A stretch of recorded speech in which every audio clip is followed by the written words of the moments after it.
Ukraine minerals deal is set to be signed in 24 hours or so. Is it true that the Ukraine minerals deal is about to be signed in the next 24 hours or so? There's some reports saying that. And if it's true, has the deal changed at all from the last time we heard about it? Well, I'll ask Scott to answer the question because he's responsible for it. Yeah, our side's ready to sign. Ukrainians decided last night to make some last-minute changes. We're sure that they will reconsider that, and we are ready to sign this afternoon if they are. Can you talk about those last-minute changes? What was removed or put in its place? Nothing's been removed. It's the same agreement that we agreed to on the weekend. No changes on our side. Just to put that in perspective, though, when I came here, I said, how much money have we given to Ukraine? The real number is about $350 billion. It's unthinkable. And we had no security. We had no nothing. We were just pouring money there, unsecured money, putting it in banks, and anybody could have taken it out. Anybody over there, it was their decision. I've never seen anything like it. Europe, on the other hand, which is obviously that whole situation is much more important to Europe because we have an ocean in between. But Europe gave about $100 billion. It's a lot of money. It's a big sacrifice they made also. But they gave much less than we did. And their money is secured, totally secured, by deposits in banks. The deposits are largely Russian deposits. That's what Europe did. But their money is secured. So they gave $100 billion totally secured. We gave money like it's throwing it out the window. And it was done by Biden. And this is Biden's war.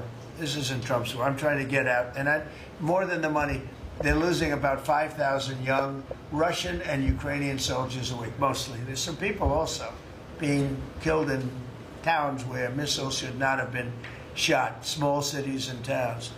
But we are trying to save the lives of about 5,000 young, mostly soldiers, that are losing their lives a week. I see satellite photos, probably off one of his satellites, come to think of it.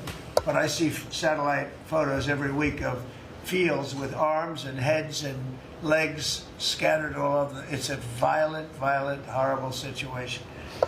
And more important than the money, I want to save the lives of people from other countries that are dying so stupidly, so needlessly, and they're dying. But I said, what are we doing? How did we get into this war? It would have never happened if I were president. Everybody knows, and it didn't happen for 4 years. Wasn't even thought of. I discussed it with President Putin a lot. Ukraine was the apple of his eye, but there was no way he was going to do anything. Zero chance. And I said, we feel foolish. The Europeans are putting up money. It's totally secure. They get the money back. We're putting up much more money. We have absolutely nothing. And I didn't want to make a complicated deal. I didn't want to make a deal that couldn't be made because Ukraine doesn't have very much money. They're going through a very bad period of time. It's been brutal. But I felt very foolish being a judge. So I said, well, we want something for our efforts beyond what you would think would be acceptable. And we said rare earth. They have very good rare earth. As you know, we're looking for rare earth all the time. Rare earth is called rare for a reason. And they have a lot. And we made a deal where our money is secure, where we can start digging and doing what we have to do. It's also good for them because you'll have an American presence at the site, Chris. And the American presence will, I think, keep a lot of bad actors out of the country, or certainly out of the area where we're doing the digging. So we made a deal, and I assume they're going to honor the deal. And I put Scott in charge, and Scott's done it beautifully, but we haven't really seen the fruits of that deal yet. I suspect we will. I suspect we will.